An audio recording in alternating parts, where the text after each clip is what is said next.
specifications and software. Samsung has refreshed some of the internal components to keep this tablet up to speed.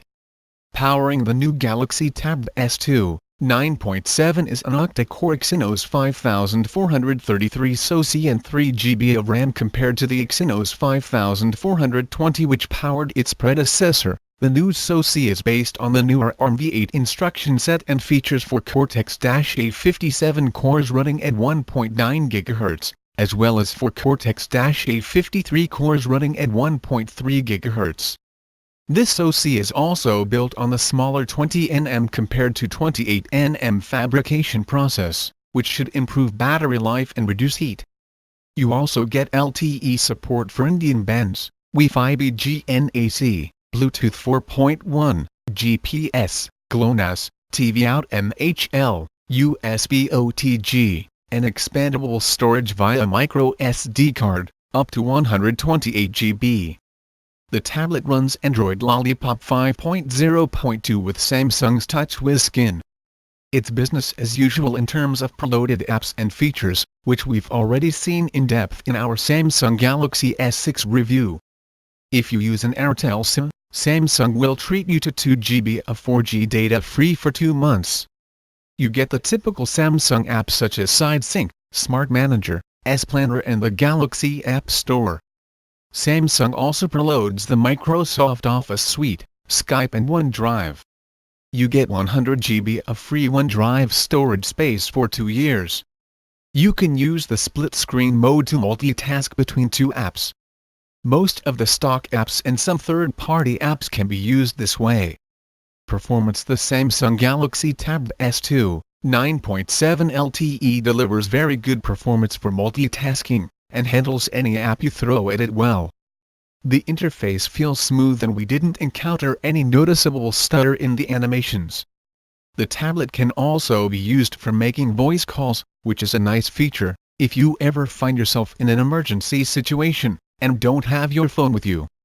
There's no earpiece thankfully, so you'll have to either use the loudspeaker or a headset with the tablet. The stereo speakers do a good job, as audio during calls is clear and distinct. The updated SoC posts good numbers and benchmarks. We got a score of 44,893 points in Antutu and 29 FPS in GFX Bench. The SoC is still not as powerful as the Exynos 7420, which powers Samsung's flagship Galaxy S lineup. The placement of the stereo speakers means that they get covered up and muffled when holding the tablet horizontally. We wish Samsung had placed them on 2 opposite sides for better oral separation. During our test period, the tablet never overheated. It only ever got slightly warm around the center, but this was not too noticeable. This tablet is also well suited for voracious readers. The low weight and slim body make it very comfortable for reading e-books for long durations. We didn't feel much fatigue in our wrists even when using it single-handed for extended periods.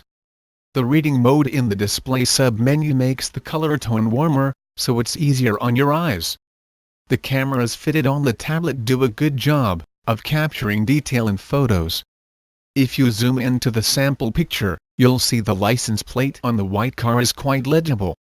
The camera app gets a pro mode like we saw in the Samsung Galaxy S6 Edge Plus. However, there's no option to save as RAW, and you don't get controls for aperture and shutter speed. Video recording maxes out at QHD 2560x1440 for the rear camera and Full HD for the front. Due to the smaller screen and to keep the thickness to a minimum, Samsung has had to go with a smaller battery with a capacity of 5870 mAh compared to 7900 mAh in its predecessor. We managed to get 11 hours and 44 minutes in our video loop test, which is good, but we expected more. With regular use, which included watching a couple of movies and lots of web surfing, we easily went more than a day before having to charge it. This was with an active 4G SIM. If you use the tablet less frequently, you can easily go multiple days between charges. Verdict: after